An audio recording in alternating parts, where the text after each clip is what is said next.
in the food supply chain, there's a lot of lab grown product that is being delivered. Like, you think your 99-cent chicken nugget is not lab grown? So I just think we're getting back to the consumption point, that we consume so much and companies need to drive revenue and they're doing anything to cut costs. We're getting into the sci-fi realm of it's not that much meat available for what we're selling at scale. So you have to be careful. But I don't want no beef with the beef administration.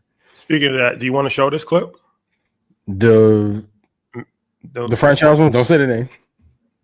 The cow one? Yes, please. You want to show that clip? All right, let's show this clip.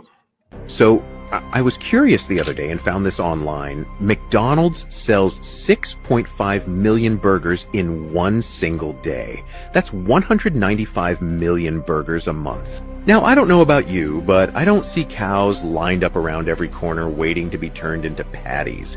I mean, seriously, do the math. Even if you stretched one cow into a bunch of burgers, you're still talking millions of cows just to keep up every day. So I started asking myself, where are all these cows coming from?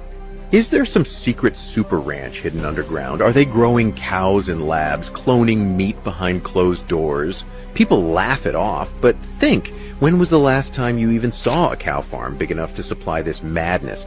And don't say imported beef, because even globally, the numbers don't add up smooth.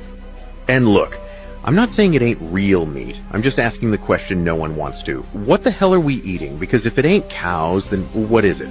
Remember, I'm not insinuating anything. I am simply asking a question. Okay, this is all allegedly. Yes. This is all alleged. 100% alleged. But it does beg the question, where is all these animals coming from? For instance, we were just in Benin. I think it was in Benin. I don't think it was in Ivory Coast. We was in Benin, and they were saying that, they have a shortage of fish as far as the population that eats the fish versus how much they actually produce. They're short like a lot, like millions of fish, hundreds of thousands of fish, right? And so they said that they have to import fish from China because they don't have enough fish in their waters to supply their citizens' demand. It's one of these things, not just cows, but chicken, salmon. Where is all this coming from? The population is only getting bigger. We're consuming it at an all-time high. Mm-hmm. How many chickens have to be killed every single day to support the amount of chickens that people eat?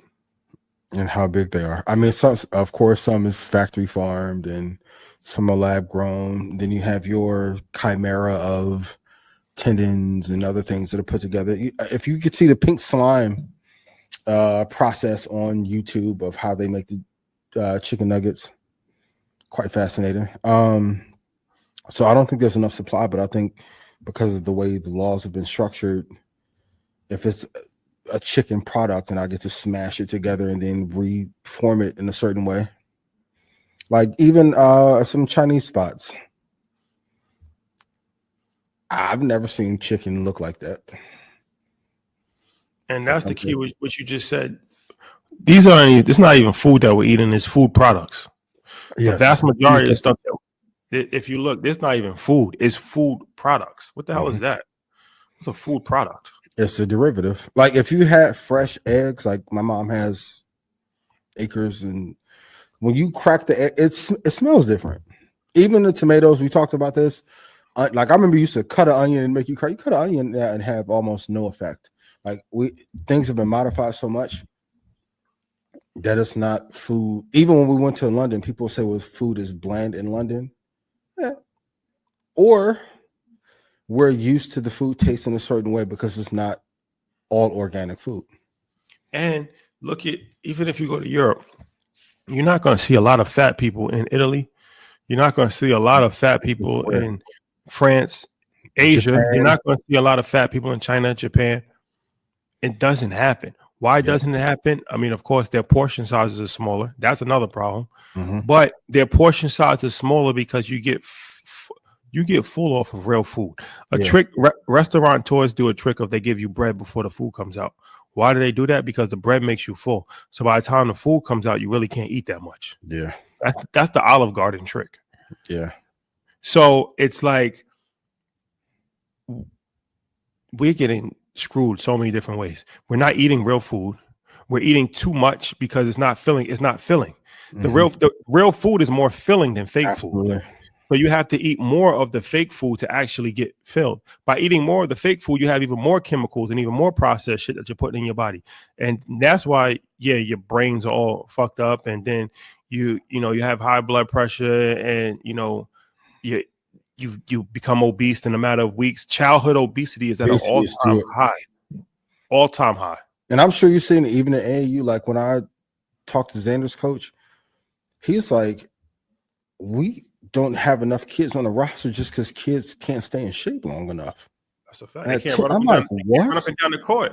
Yeah, like kids are like out of breath playing 2 quarters. I'm like, I remember we would play outside 4 and 5 games, easily take a break and play another 4. He's like, it's not the era we're in.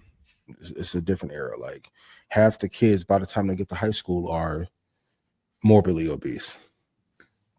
So it's heartbreaking. It is definitely heartbreaking.